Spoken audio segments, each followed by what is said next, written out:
Hi guys, and 2 araw na ako dito. Umaga.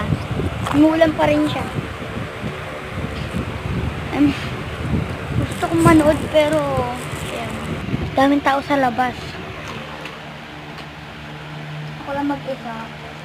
Buti. Ilayo pa naman ng bahay namin dito.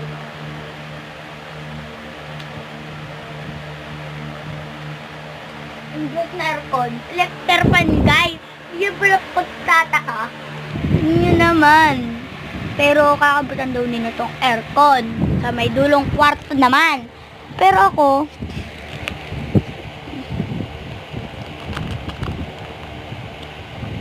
dulong-dulo. Dulong kwarto tuloy. Dulong-dulong ng kwarto nila.